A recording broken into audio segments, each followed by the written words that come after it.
in parallel to that, cloud was just starting out and starting to look at moving some workloads to the cloud. So in 2008, I did the first ever Lotus Notes to Exchange Online migration that had ever been done.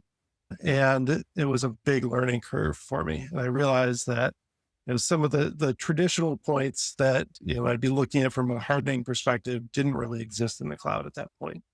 I created a link list that got very popular, and I got kicked off of my local ISP because I used up all of their bandwidth.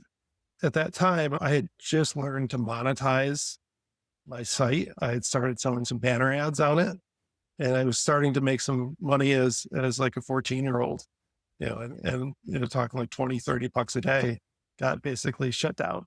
And there was no one able to do anything. All network traffic was bogged down and proliferated to every single machine. And the college had to literally, because it wasn't acceptable not to have internet in your room or have access for the students, had to kind of foot the remediation of this because they didn't have great segmentation in between all the points back then.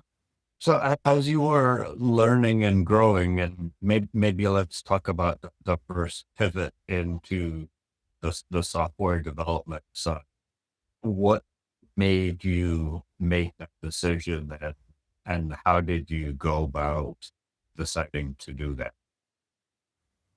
So for me, continuous learning means saying yes to putting myself into uncomfortable situations, because I think that you learn best when you're under fire and being able to kind of push yourself, right? What's the V next?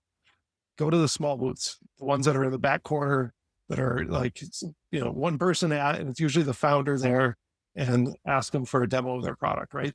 That's the stuff like is really kind of exciting. What would you recommend for them as their starter for them to kind of get their teeth into and gain that experience so that they, that portfolio or repertoire to show their employer?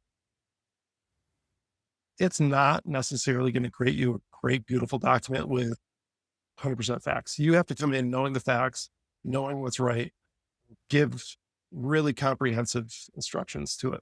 My advice for anyone who really wants to break into cybersecurity and make a big change is look at working with a consultancy, something that works with high volumes, lots of activities, looking at it where you have a supporting structure above you, which you can learn.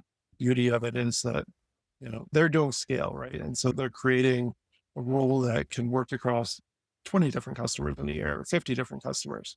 So you get lots of experience and you can learn what you like and what you don't like. Consultancies are still taking the pipeline that they used to do, where they would bring in the college stuff, still totally green, when there's AI that can potentially mess with. They used to have a junior intern do. First time I've ever seen that before. I've never seen a salesperson that ever wanted API access. Well, guess what they're building? They're building an agent. Security is essential, but it has to match the business need.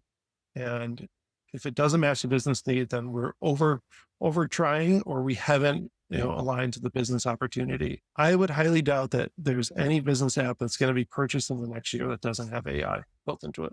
Just thinking about it, with everyone having a computer in their hand, now you have that many attack surfaces that you have to try to protect, that many more exfiltration surfaces that you have to protect that you didn't have to buy 10 years ago. Now you have that at agentic scale to think about. The LLM gives back a different response than what it's expecting, or someone's manipulated the LLM to do that. Now you have a different type of attack vector. So, we just keep seeing the surface expand, and really you need tools that can help, and you need AI, for security to help kind of bring those balls strictly the things that I need to focus on where it's aligned to my organizational risk. we got to find ways to differentiate ourselves from AI, and especially when it comes to people skills, right? No one really loves to interact with AI. It does a job, right? So add the human element back in, and keep working on yourself.